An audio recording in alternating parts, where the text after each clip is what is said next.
Hi everybody, it's Sandy with Urban Rebel Designs in Aztec, New Mexico. I am here on the Dixie Belle Paint page this morning to give you a really super cool, easy little project that is super fun to do. I'm doing it as part of wedding decor, but this is something you can do with kids. I am a little bit obsessed with doing this technique. I took a class from Leah Rex of Leah Noel Design Co. If you don't follow her, you should, but wait till the end of this video. I took a class from her, I think last week, and this is my new obsession. So we're going to do a paint pour today, but we're going to do something a little different because I'm using this giant H, isn't this gorgeous, that I got from Sinopoly. I think their website is sinopoly.com.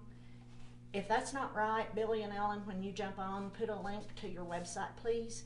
But I'm going to be doing a pour on the H. So if I've got some people helping me this morning because this is a little complicated for me to do by myself. So jump on and say hello to Brian and Athena. And Brian, if I can get you to come over here just a little bit, I'm going to show what we're going to be using. First of all, I have this giant box to catch the paint because we're doing a pour. And then I have these little plastic points, but you could use wood blocks or whatever to hold it up so that the paint can flow and drip off of the sides. And I'm using today the new Dixie Belle Metallics. This one, the Moonshine Metallics, this one is still Magnolia. Look at that gorgeous color.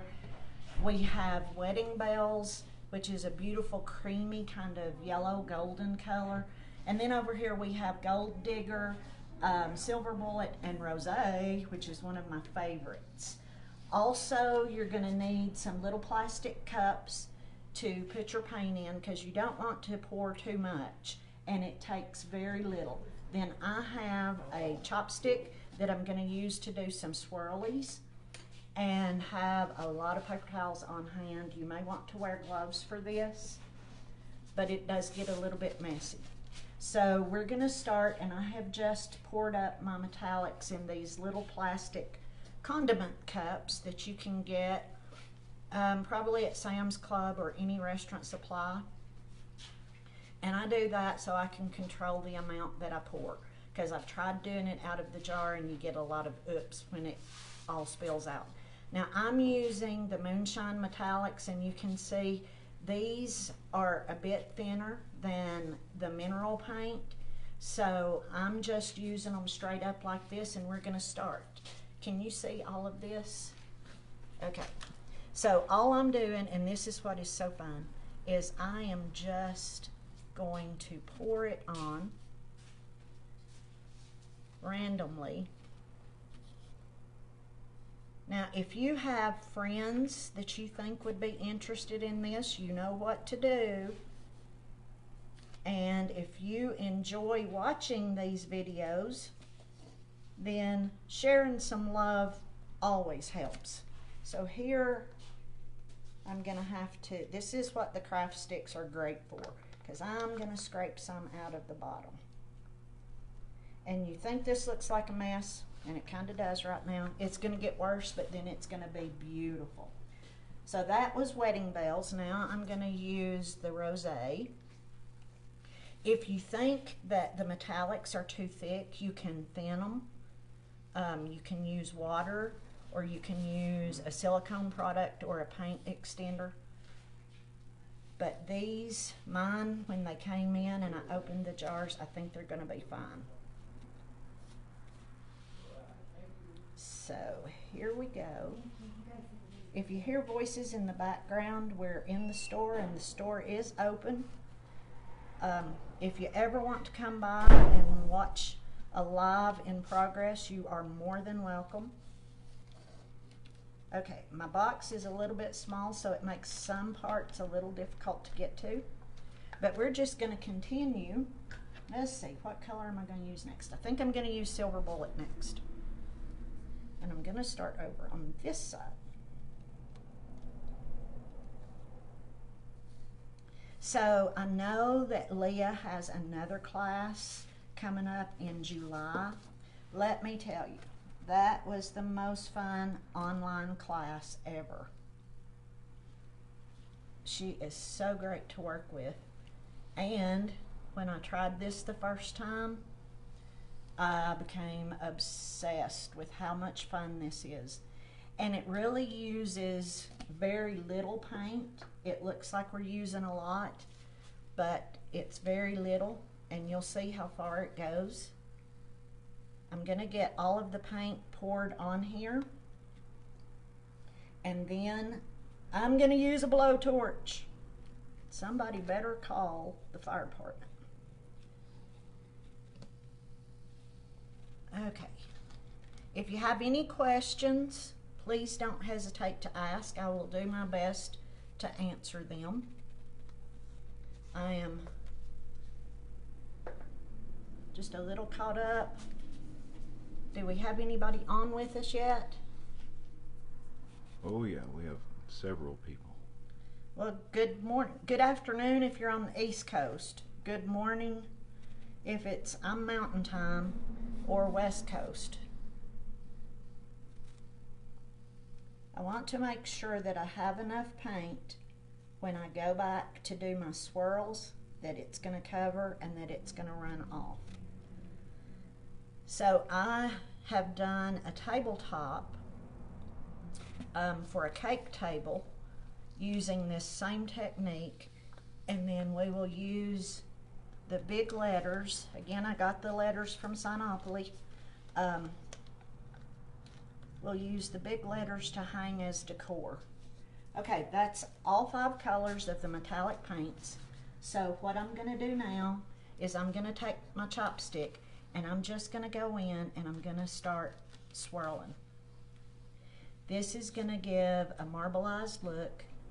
If you want a closer look, you can step up.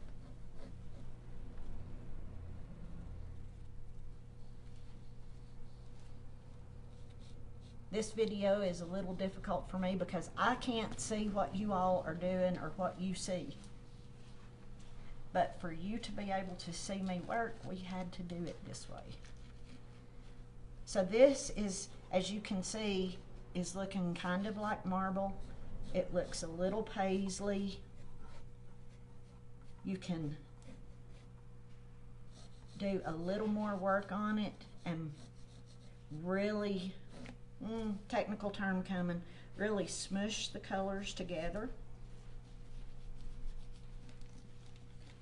So I want to get the paint moved around so everything is covered.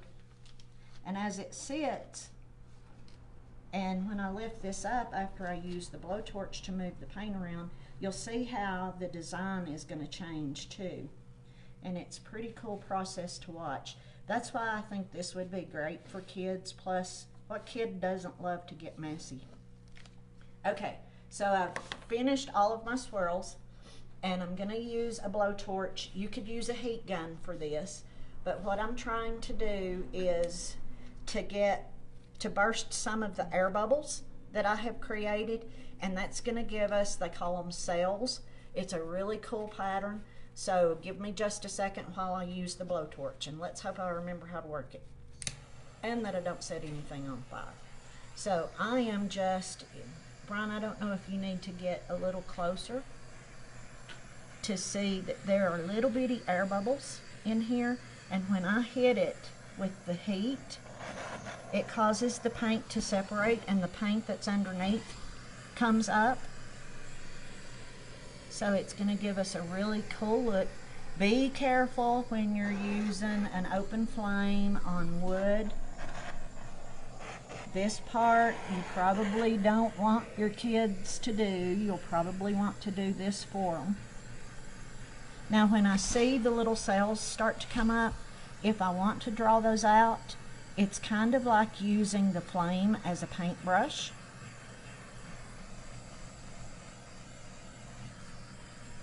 Sandy Green wants to know, why can't you use a hairdryer? I don't think a hairdryer has enough heat.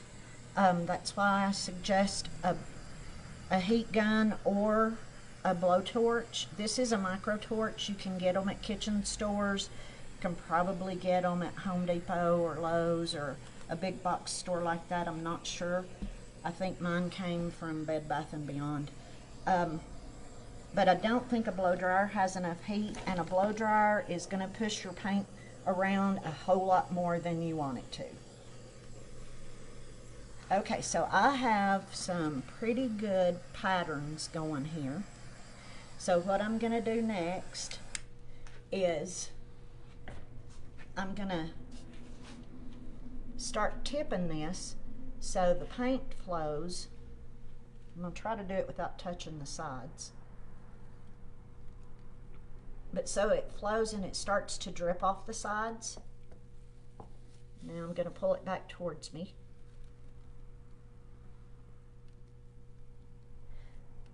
So this is really messy, but oh my gosh, it is so much fun.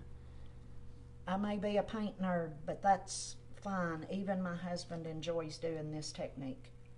And he's kind of like a 12-year-old. Okay, so,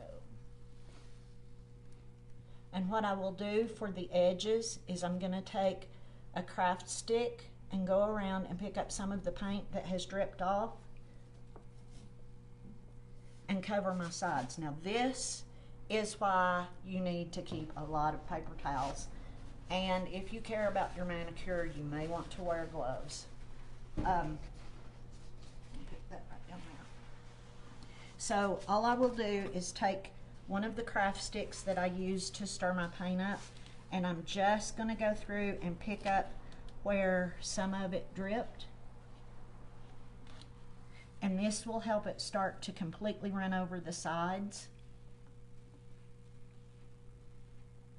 And I'm doing that backwards. I can't see if that side is covered or not.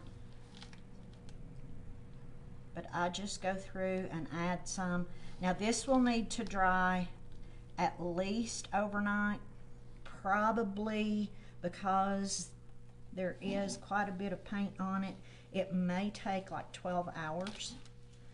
I probably won't seal this because the metallics are so gorgeous and they get so much shimmer as they dry. But you could top coat it with gator hide or any of the glazes.